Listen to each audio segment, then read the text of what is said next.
Good morning, good afternoon, or good evening, no matter where you're watching us from around the globe. I say thank you for allowing us into your homes, most importantly, into your hearts. If you're watching us on the DBNA television network this afternoon, a sincere thank you and continue to support the network, the other outstanding talent and host, and other great shows and sponsors. If you're listening to us in podcast form today, George Muresan and I say, turn that knob up. We're going to put that flavor in your ear. That's right, ladies and gentlemen. It's time once again to lace them up with another edition of the Coach Scott Field Show. And I have my 7'7" Romanian friend, George Mirasan, on the Coach Scott Field Show today. George, welcome to the show, my friend. Thank you, Scott, to have me. Appreciate Uh, it. Hey, we go way back, and I know you won't remember this, but I was coaching at Chaminade University back in like 93, 94, and you were out on the islands at Pete Newell's big man camp, and you were shooting some pool at the club one night, and I saw you and came up and said hello. That is possible. That can be possible. Yes. So George, man, it's great to have you. Tell us, what was it like growing up in Romania? Man, it's very different than growing up here or different in this day.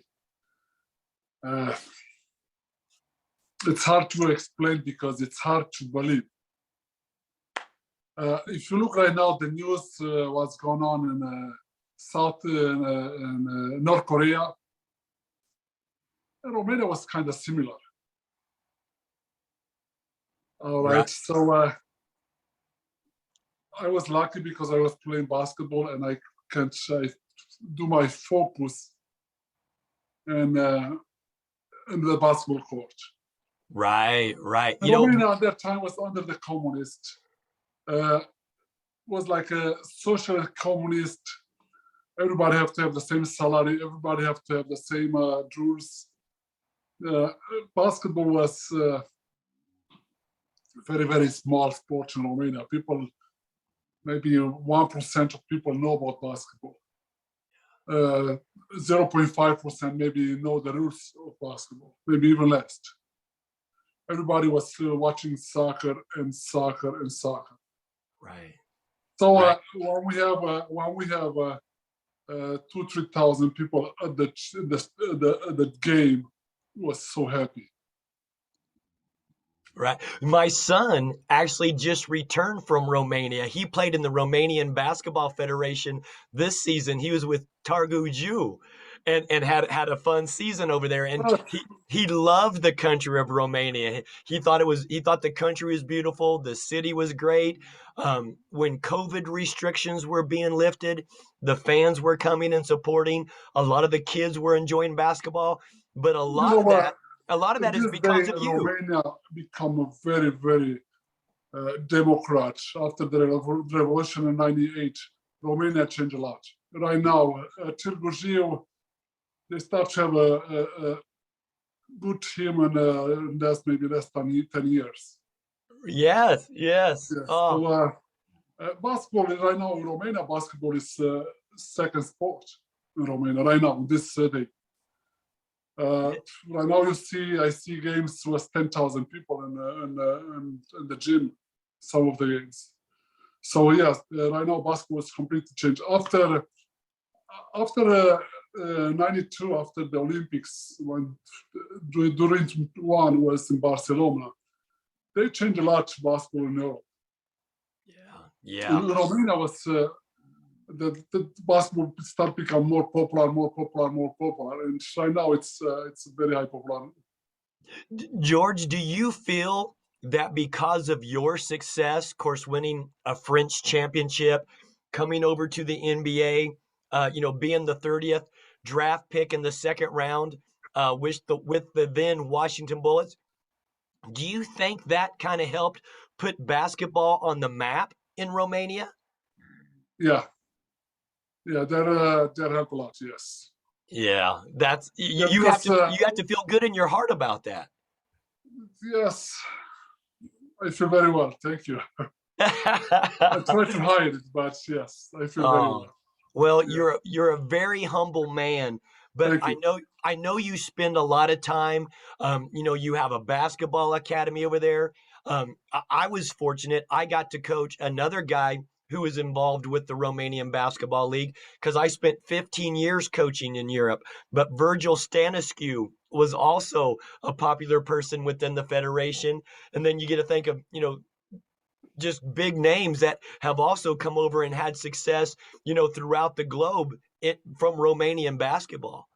That is right. That's right. So first time when I go back in Romania after that was 94. I have a friend of mine to open first time private club in Romania. That was Wow. 94. That Wow. private club was first time when we have a private club, sports club. Was we opened that in 94. Nobody have do that before. So after that, Congratulations. a lot Yes. of teams, they start uh, to take our project. That was a good. That was the reason we do it because we want somebody else to do it. But for a couple of years, nobody do it. But after that, more people start to open their own private academy there. And right now Yes. it's very popular. So thanks in 2002, I forced Romanian basketball camp in Romania. Very Nobody good. was doing basketball camps in that time. So I do maybe like for 10 years, I don't even know. Yeah. And Wow. after that, I want to show the people in Romania they have to they have to do camps for kids and they have to do more basketball activity over the summer because in Romania at that time was not any activity for the kids during the summer. So I started to do this camp, and one day I say, look, I should do camps in different locations in Romania. So we pick up 5 or 6 cities, and we have. It was very tiring, but we have a bus, and we have a tent. And in that tent we can put 6 hoops, 3 basketball courts, smaller. And we go. We was going from city to city. So each city we stay 4 days. Next day we go to that. We have people they coming, or during the night they move the tent to another. So we was doing shopping malls. Wow.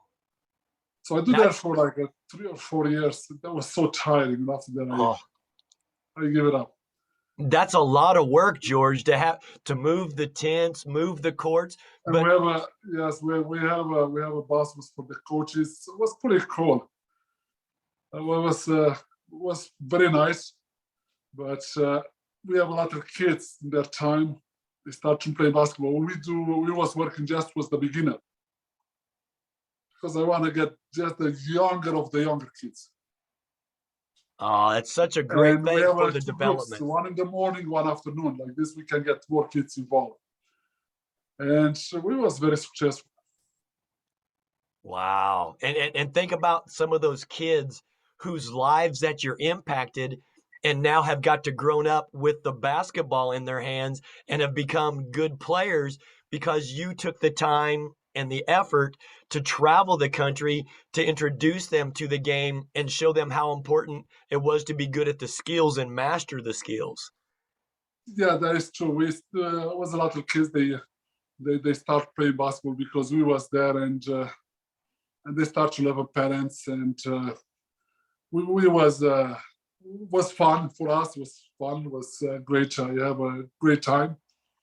At the same time, I make a lot of friends. Everyone in Romania, Oh, that's and great. and I hope somebody else is gonna do it soon. Yes, yes, you're going to pass the torch. Yeah. Tell us about the small town that you grew up in Romania.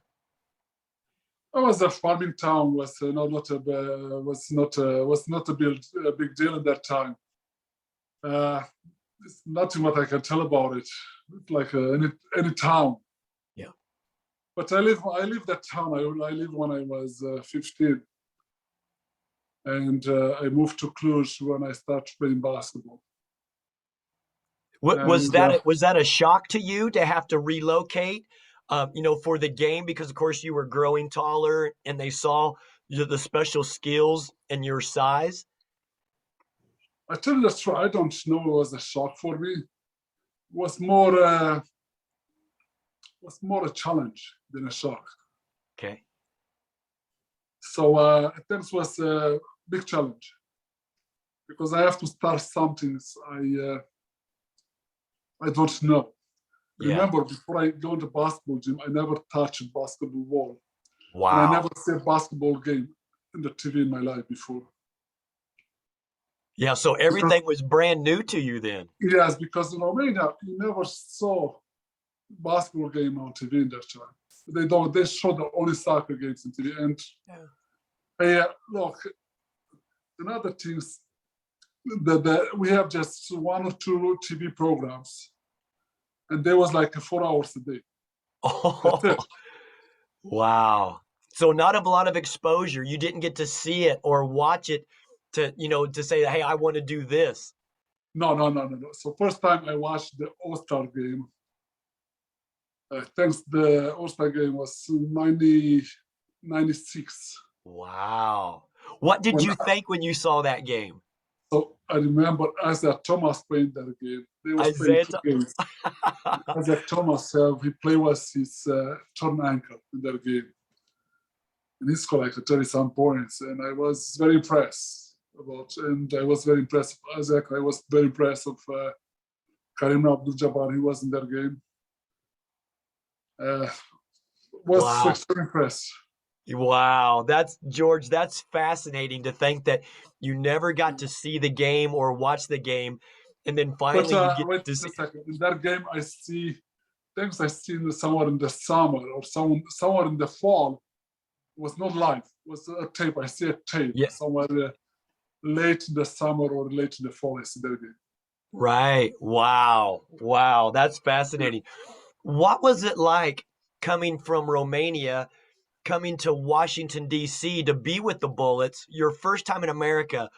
What was going through your mind with all of the cultural changes, the language, the speed of the game? Tell us about that experience, George. So before I play in 92, I coming here in 93 in NBA, but 92, 93, that season I play in French. So it was okay. Yeah. Was a good transition for me, but at the same time, don't forget, I was playing for Romania national team. Yeah. And I was travel all summer, all winter. I was visiting all the cities in Europe. We was traveling everywhere and play international games. Did those experiences help prepare you for the NBA because now you're playing against strong competition, good teams, good level? I was in 1990. I was in Canada, in Edmonton. We have the junior world champions, and Romania we coming for number 5, I guess. That's great, though. That's great for a little small country. Yes, I was one of the top 5 scorers in the tournament. Wow, good for you. And to think now, now you're the tallest player to ever play in the NBA. You and Manute Bol, both at 7'7". What was it like finally hearing your name called and being drafted to the NBA where the world's best players and best athletes are now playing, and now you're competing against them? So, Scott, I was, I never, my dream now was I never dreamed to play in NBA. Yeah. All the time I see NBA much higher than me. All the time I think I'm not the same. I'm not in the same NBA level. So I never, my mind never go through I will be playing NBA. But when my agent asked me, hey, look, you have to go to the draft. He said you have to go to training camp. And I say I don't go to a training camp. I will never play in NBA. He So you should go to training camp. Maybe you can draft. I say, they're never gonna draft me. I'm not that good enough. Wow. And after that, he say, look, you should go to the draft. I say, I should not go to the draft. I just lose my time to go there. I will never get drafted. I say, maybe you get drafted. You should go. There are team interesting on you. Wow. I was asked myself, what the heck, they're interesting on me? I have no idea why. Yeah. So he convinced me to come into draft. And I was shocked when Washinton dropped me. Yes, I was shocked. I don't expect nobody to draft me. Wow. Even after they dropped me, I was drafted by Washinton Bullets. I will not say, oh, I will be playing NBA. No. I was surprised they drafted me, but I said, I will never gonna play in the league because I'm not good enough. Wow. That was my mind. So were you nervous? Were you scared, or were you just you were just so humble to think, how do I fit in? How will I compete at this level? So I was, I think I was surprised more when I got drafted. Yeah. So, I was comfortable. I was very comfortable. Don't come to play in NBA. I was very comfortable. Yeah, because you had a good life playing in Europe with French team, right? Exactly. Yes, and I have at the same time I have a good contract with Barcelona. A lot of teams in Europe, they want me to play for them. So I don't have, in my mind was not coming to the league. Right. Because a lot of people, George, don't understand how good and how high level European championship basketball is. Like you said, the Barcelonas and the Paul Ortiz, and I mean, great basketball throughout Europe. The teams from Russia, it's very physical. They have very good basketball there. That is true. So after the draft, I go back to Europe, to Romania. And one day I talk with my agent to say, look, you have to decide what you want to do.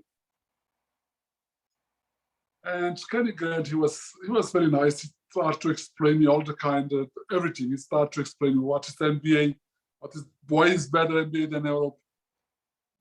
And one day he said, look, you have to decide what you're gonna do. I was very comfortable in vacation, but I have to start to work. So I say, look, if I play in Europe, I will be happy, maybe. But all the time, I'm gonna have back my mind why I don't go in the NBA. Ah, yes. So I say, no, I play basketball because I love to compete. I like you that. You can take anything from me. I don't care, but I love the competition. That is, you cannot take away from me. Oh, see, that's wonderful. And I say, look, it's a challenge, and I want to see this challenge. I want to see it. So I tell him, I say, look, I want to go to the league. I want to go to America, to NBA. I guess he was a little bit surprised. I'm not sure, but he said, you sure? I say, look, now is my time. So I gotta do it. Fantastic. And we're so lucky that you made that choice and took that chance, and you believed in yourself with your competitive spirit, I think is wonderful. What was the difference between European coaching and American style coaching? Because, I mean, there is a difference. That's a good question. In Europe, you have a lot more practices. Yeah. They every time you do mistakes, they stop you and they fix that mistake. Yeah. If you do not mistakes, they want you to play like they see you. They want to play. Right. I remember when I was in my first in 92, 93, the coach stopped every time to practice, and for little details, they try to fix it, little details. Yes. And Which I think is important. That's important. Yes. exactly. At the same time, even when we prepare the game, the coach we have right there, he all the time look in small details. So in NBA, the players are crazy good. Yeah. You cannot compare these athletes. You cannot compare with the European. But they are, the competition is much higher here. Yeah. If Yeah. you cannot compare the competition. Right. But you know what? Look, the coaches, all of them, I cannot say that the Europe we are better or NBA are better. No. Each coach have different approach. Yeah. And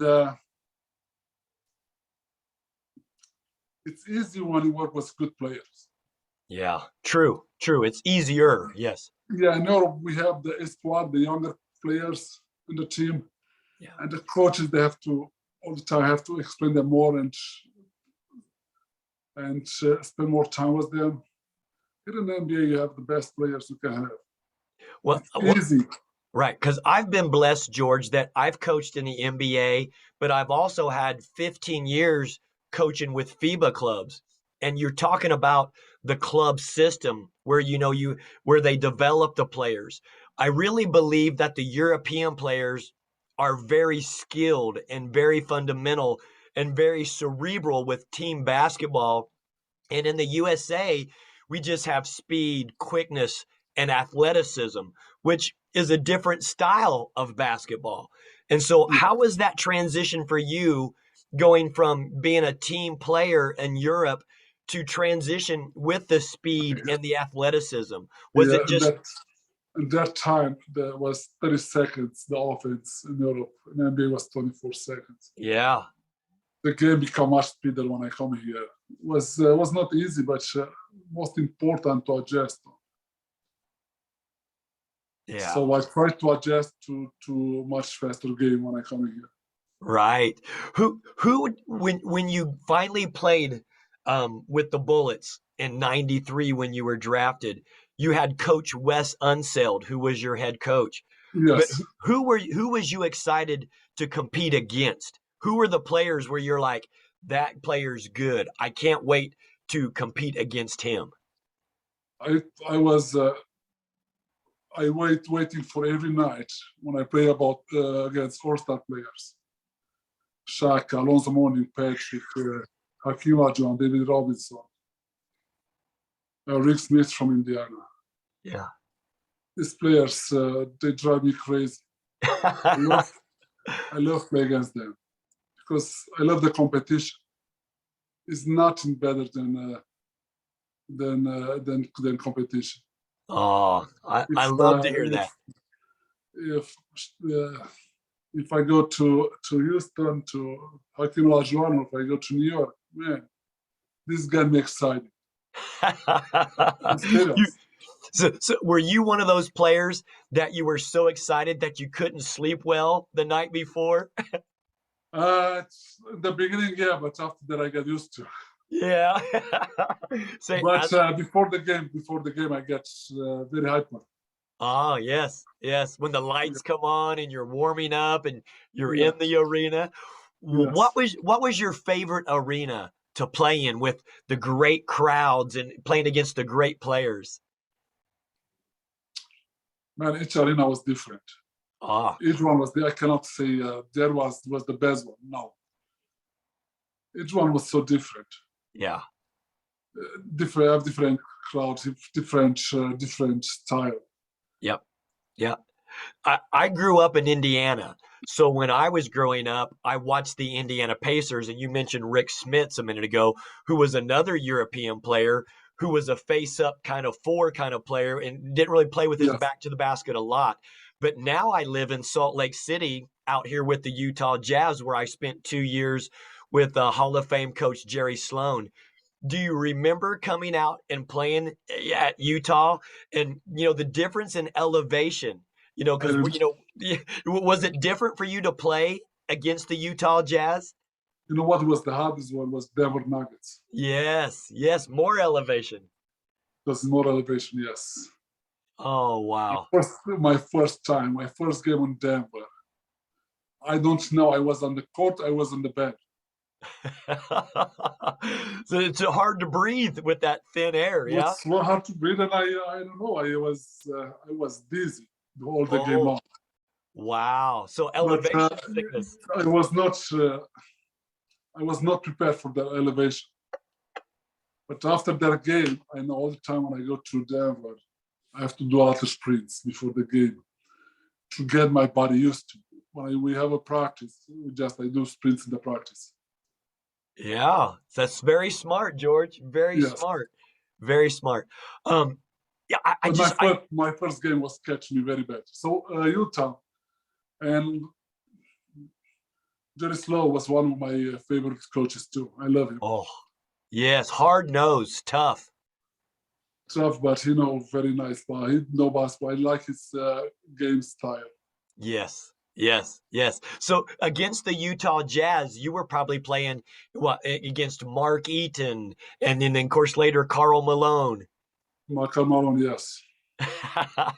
Good players. Very, very good players. I remember when Karl Malone was running all the time to the hoop. He do a little bit of curve right there to the hoop. He never runs straight to the hoop. Wow. So let me ask you this. Who was the biggest challenge for you, to guard? Who was the hardest, or who was just so difficult because they had good footwork or they were so physical? Who do you remember the most in those categories? The best footwork was Hakeem Olajuwon by far. For sure. Former soccer player, great footwork. Yeah. He has such nice footwork, but at the same time, he was very powerful in his legs. Yeah. You never know what to do to it because he have a very nice fakes, very strong legs. He can fall on the back. He was extremely unpredictable.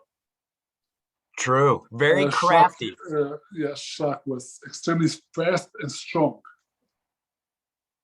So after I play against Shaq, I have all my eyebrows, all my knee, my shoulders. I have to ice up because he was very, very hard. He competed very hard, very fast, very strong. Yeah, that's, and for a guy his size, of course, you're 7'7", but when you think of someone 7'2", 320 pounds, who's physical, powerful, and strong going to the basket. At the same time, it's very fast. He was much faster than me. Oh, whew, wow. Yeah. Yeah. Great player. We have a very good competition against each other. Yes. I love hearing that. And you got to be teammates with Manute Bol for a short time. What was that like? I know Manute during the summer because during the summer he was practice with us. He was working with us, so extremely nice person. Yes. Very, very, very nice person. I love him. And George, everybody says the same thing about you. They would always talk about how you worked extremely hard. You always tried to improve on your skills and your craft. And yet, you didn't back down. You would go out and compete. And a lot of people have a lot of respect for you, George, for how you transitioned to the NBA game. So Scott, I don't come into play in NBA to find friends. Yeah. But I don't come to find enemies either. Right. Coming here to compete and have a good time. For me, have a good time was when I compete. Yes. I don't want to go out. I don't want to get out of the court, to leave the court and say, oh, I should play much better. I should be much. No. All the time I was working just to get better. And I know. All everybody I play against, they work harder and harder. So this is what I was doing every day. I have nothing to do anything else. Just work. Right. Playing basketball, Scott, is not the same like coaching basketball. Right. Playing basketball is very short. Yep. if you get to the NBA, you know, you don't have a long life here. Right. Because you can play 10 years, 5 years, or 15 years, very rare. But playing basketball is very short. It's that time you have to do your best. So this is what I train myself. Hey, I will be here maybe for a short time, but I will be doing my best. Yeah. I don't want to look back and I say, oh, I wish I worked hard. No. Yeah, I like that. Well, you know, a lot of people don't understand it's very hard on the body. You know, 82 games in a regular season and the pounding and the running, you know, on your knees, on your feet, on your joints. It's very difficult. And at your size, at 7'7", it even had to be more painful at times with travel because you have to eat right, rest right, take care of your body. You know, it's very difficult. And that's why a career is very short. Yes. That is true. It's for me, my first year was so hard. Yeah. To adjust to the travel, to adjust every second day a game. Yeah. That was the hardest was because in the first year I have to adjust my sleeping. Yeah. And my second year started to get much better because first year I was tired all the time. Yeah. I don't sleep enough. I don't adjust my my sleep in my second years. After my second year, if I go on the bus to drive from the hotel from the airplane from the airport to the hotel, I was falling asleep on the bus. Wow. Yeah. When I get up after the practice, when I get up on the airplane, I fall asleep right away. I train my body just to relax everywhere when I go, just to relax. And this is what I try to do in that. Wow. Fascinating. George, tell me about this because, hey, I'm not 7'7".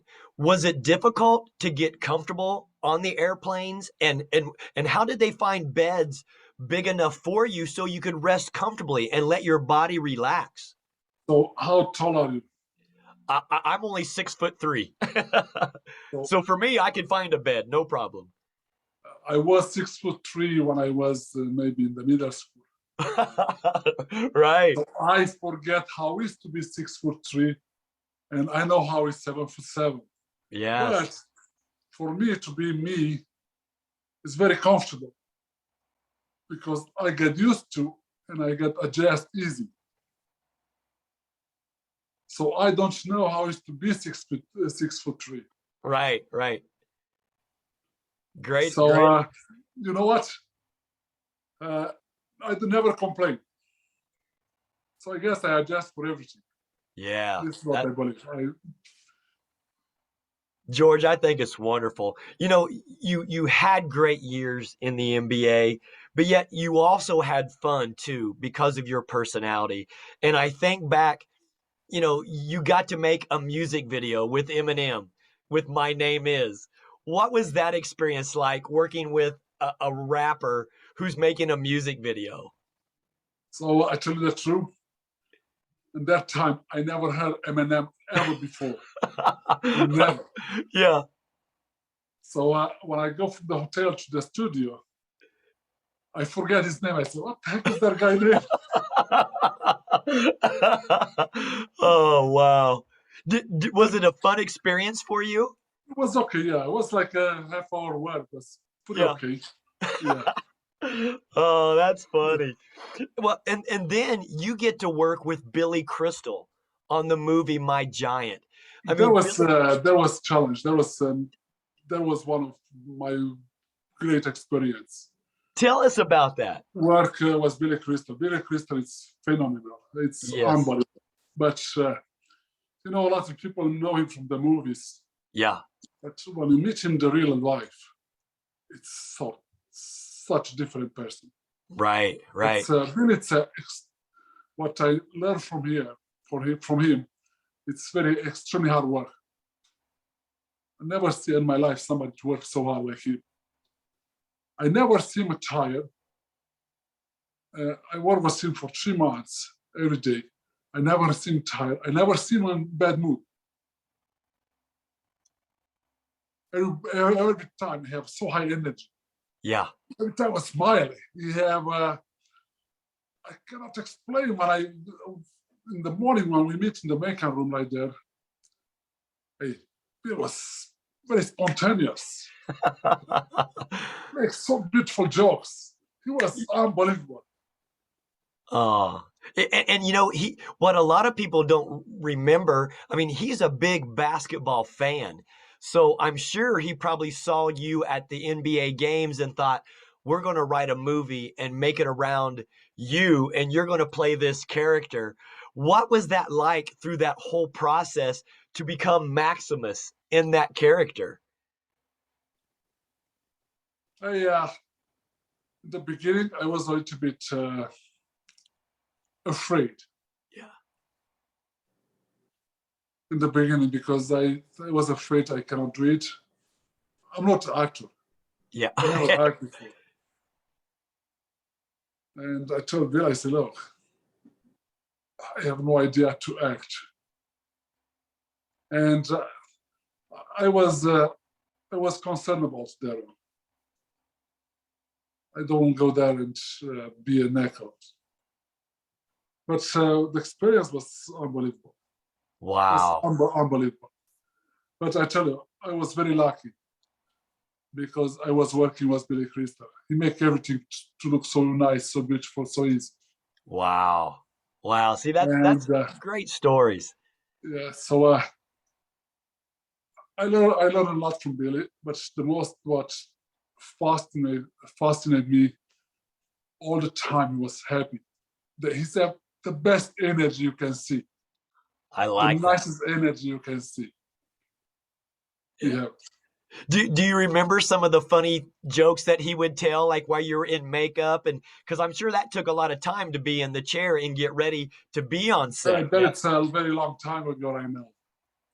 I remember just he was all the time happy. And everybody was around him. Everybody was happy and feel comfortable. Everybody. He make everybody to be nice and happy around him. Wow.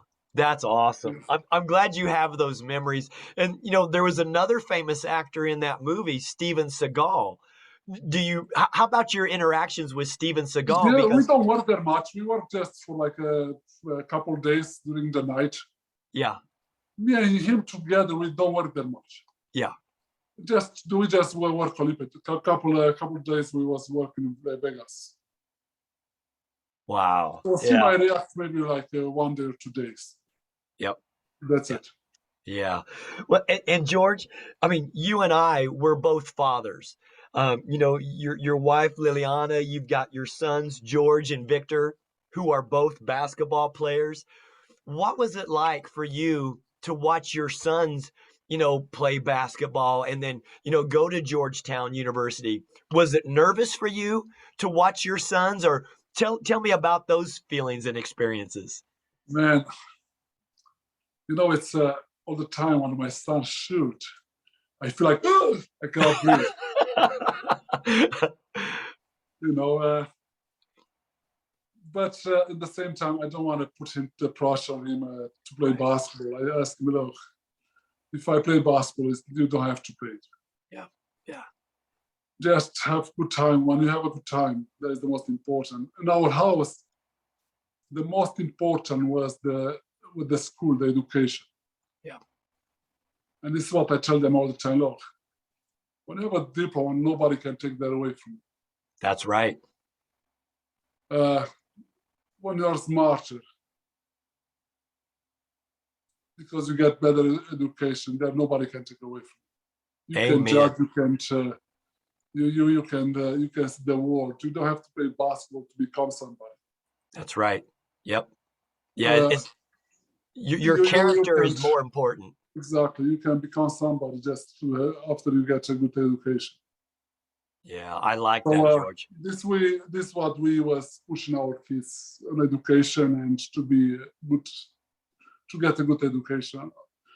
After they go to Georgetown, I was very happy.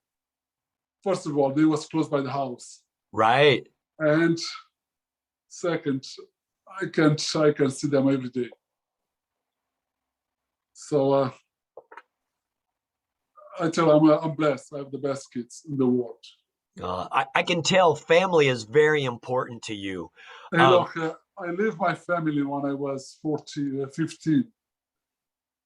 And I don't regret I do it now. I think I do the best decision. If I don't leave them, I give everything for basketball.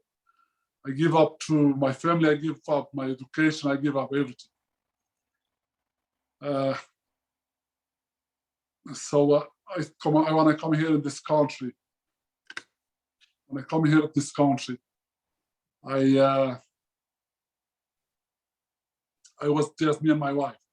Right.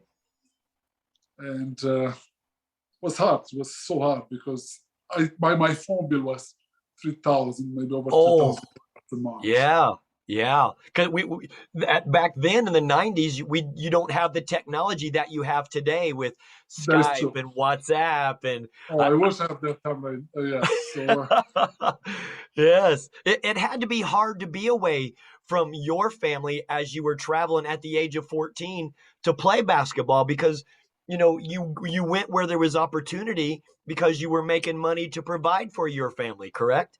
That is true, yes. Yeah. But I have a great opportunities in my life, and I love it. Yes. Yes. And if I have to start again, I will be doing exactly the same, nothing different. I love that. I love that.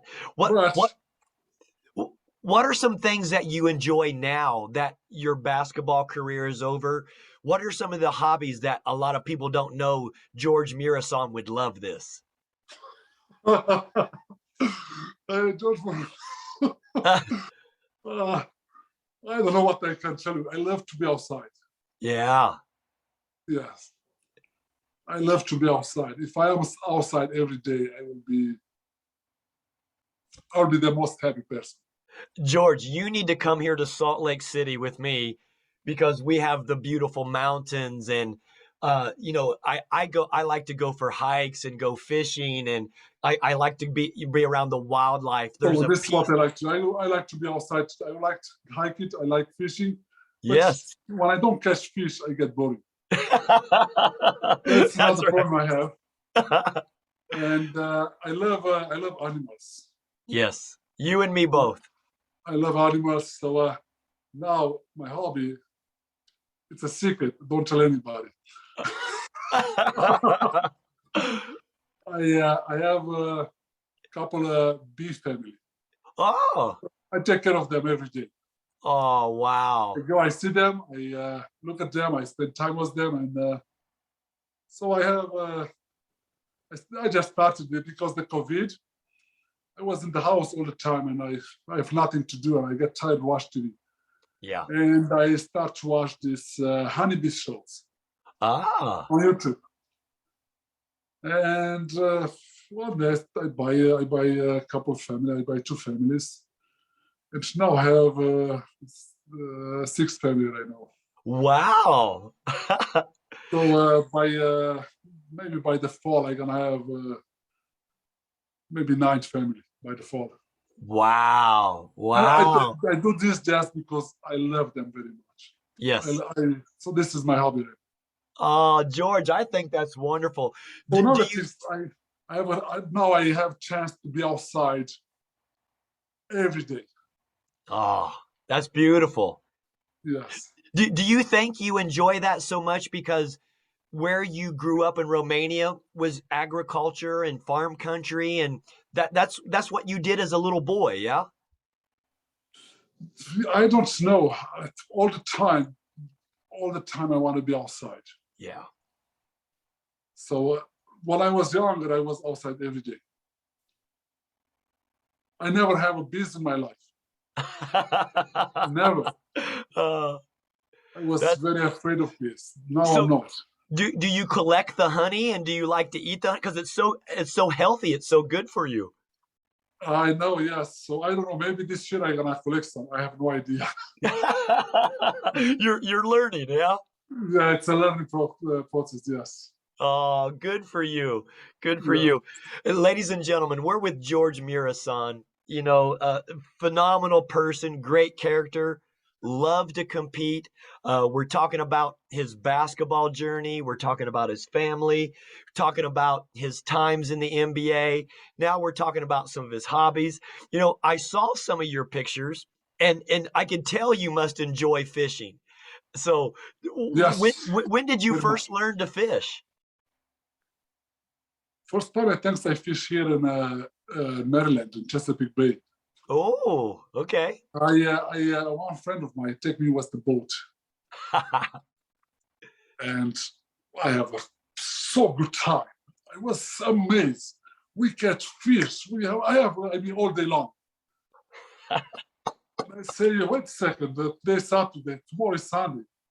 If you go back tomorrow, I go with you. I love that. Fishing to me is relaxing. It kind of helps you clear your mind, and Yes, you can enjoy the serenity and the peace and the anticipation of what's going to, what you might catch. It's because you never know. you But never know. So that curiosity that drives me crazy too. So I was fishing from flounders here in Chesapeake. It's very hard to catch flounder. yeah. It's so beautiful. What's your But favorite? What's your favorite fish to catch? thanks. One of them is flounder. Oh, yeah, good eating And fish. yes, and I guess bluefish. They are good fights. They fight very well. So Good for you know you. what? I like to feel when I catch fish. Yes, the So fight. yeah, so after that I like to see the fight. It's so exciting. I like to fish on the top water. And when the fish comes up to hit the lure on the top water, it's so exciting because it's just a big splash and then you're hanging on and oh Yeah, George, this like fish. there's a thrill. I fish like this too. I Oh, love it. it's a thrill, yeah? I love fly fishing at the same time. I like fly fishing. Oh. Yeah. George, It's, you have to come to Salt Lake and we need to go do some fly fishing together then. so I heard that it's a very beautiful right there. Oh, we have beautiful water. We have beautiful streams. The trout are beautiful because you're in the mountains. So the air is crisp, the water is clean. It's just it's kind of a spiritual connection for me to be outside. I believe. How long you live there? I've been in Salt Lake City since 2005. Nice. You gonna Yes. stay there? You know what? My wife and I and our family were very happy here. Of course, with basketball, as you know, it can take you to different places. But as far as beauty and clean, the fresh air, I love what the state of Utah has to offer because we have the mountains, and then if you go south, we have the beautiful Red Rock country and So the national so parks. in the winter you go skiing. You know what? We're not skiers, but my daughter loves to snowboard. But we just had our first grandbaby, so now I get to be Grandpa Scott. And George, there's no better feeling than being a grandpa, my friend. I believe. I believe. Congratulations. Thank you. Thank Thank you. you. Yeah, Thank you. I never ski to my kids. They do snowboard and skiing, but I make too big holes if I fall. Oh, right. That's a long drop when you fall, yeah? You're right. You're right. Yeah, I'm not much of a skier, but I love to go out and hike in the winter just because the exercise and the cardiovascular and just the beauty of the scenery to see moose and mountain lions and deer and bear. I mean, it's just there's something about being in the country. I like country life. Perfect. Thank you. I love it. Hey, we've got like 4 or 5 more minutes. What lessons would you like to share with our viewers today? You know, talk to them about, the importance of hard work, or what lessons would you like to share with our viewers today? So look, I can tell my experience. What I can do today, I don't live for tomorrow. Yeah. Never. How hard I work, I never work hard enough. All the time you have something in your pocket. And if you want to follow somebody, do the best. You never make a mistake. You should follow God. Yeah, Jesus amen. Christ. He never makes mistakes. Hey, if you want to follow, I don't want anybody to follow what I do. Follow what he do, and you're gonna be the best. Wow. Great words. Great words, George. Um, how about young players out there who love basketball? What lessons would you share a young basketball player who would like to do what George did and play into the big stadiums in the big cities? Hey, look, I will be tell them today. First, you have to have two things in your pants. You want to have your basketball game, right here, your basketball ball, but get your education.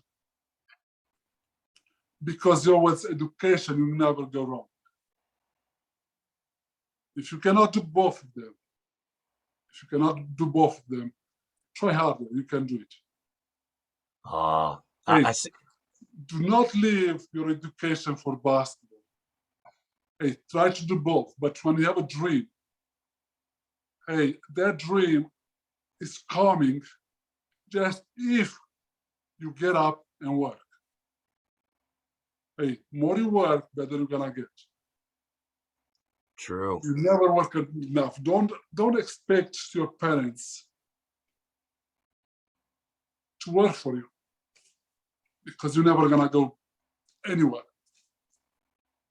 Don't blame the coaches. Hey, if something go wrong, you have to work harder. Wow. If you don't play enough in your game, you have to work harder and harder. You never impress a coach how hard you can work. You never can impress a coach. But you can impress a coach how lazy you can be and how talented you can be. You can impress him. But how hard you can work, you cannot. Wow, great words, George. I love that.